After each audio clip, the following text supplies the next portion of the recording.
Okay class, the reaction has been finished and this is the sample over here.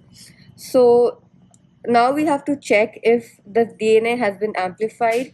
In order to do that, we do some quality control checks, and one of which is checking it in gel electrophoresis. So we have already prepared the gel earlier. How to prepare the gel, I can like put the protocol on canvas and then you can just go over it. It's and I've also added one like a general video of how to make gels in general, so you can go over that as well. So here we have our gel. This is the tray, this is the canister, and then we added some buffer. Over here we have added TBE buffers. So we have the gel here, and then I'm not sure if you are able to see the combs very well, but the combs are right over here. So this is where we are going to add our samples and the DNA ladder as well. So we have all the samples already prepared over here, and this is the DNA ladder. This is 1 kilo base pair ladder, which we will be needing it along with the samples. So let's begin. I'm going to add just 7 microliters of my sample. You can add up to 10.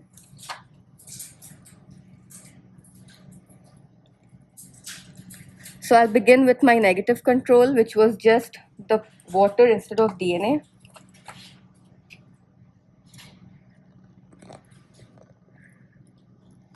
So I have taken 7 microliters of my negative control sample, and slowly you can add it into the well. As you can see,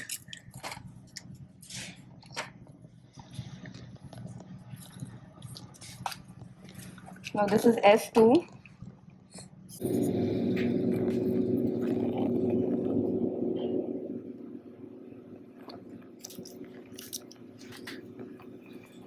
I have added the negative control. I'm going to add my samples then, and then maybe after that I'll add the positive control, and towards the end I will be adding the ladder.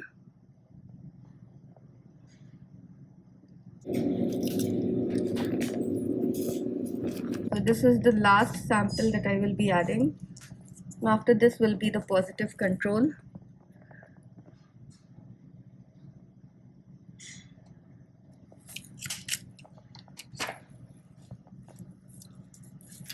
So this is the positive control, the last sample.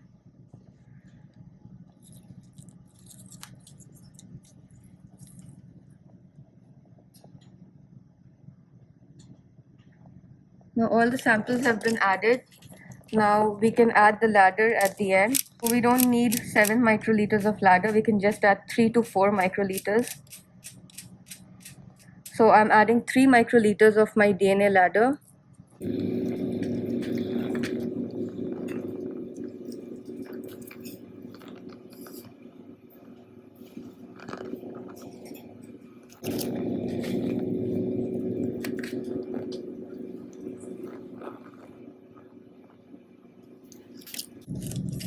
Alright, so we have added all the samples now.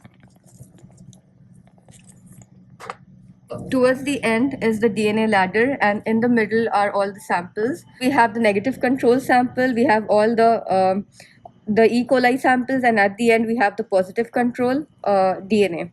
So now we are going to run this.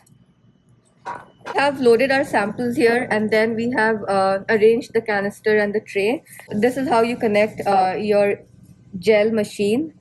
And this so the parameters here needed is 120 volts for 50 minutes or so. You can even reduce the volt and increase the time as you wish. And then once this is all set, you can just press start and let it run for around 45-50 minutes.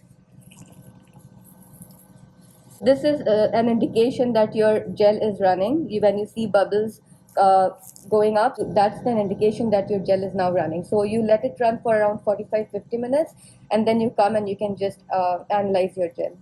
After running the gel, we have to use this machine. It's a Biorad machine, which we usually use to get the gel image. So this machine is connected to a PC or a laptop here, and then we use a software which just uses which is called Image Lab, and it is connected to this machine, and it uses the UV light to generate the image here, and then you get to see the image in this on the laptop.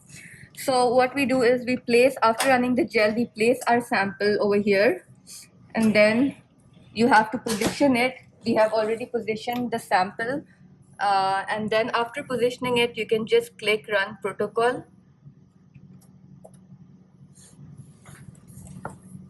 It is now imaging.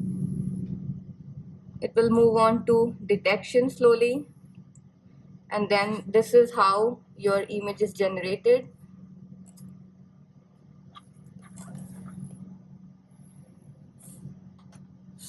So as you can see here, so if you go over the protocol, in the protocol it says the fragment size should be 518 base pairs, but what we get over here are the samples are over here, the E. coli samples, and then on the first lane we have the negative control, which should not give any band, but we are getting a thin band over here.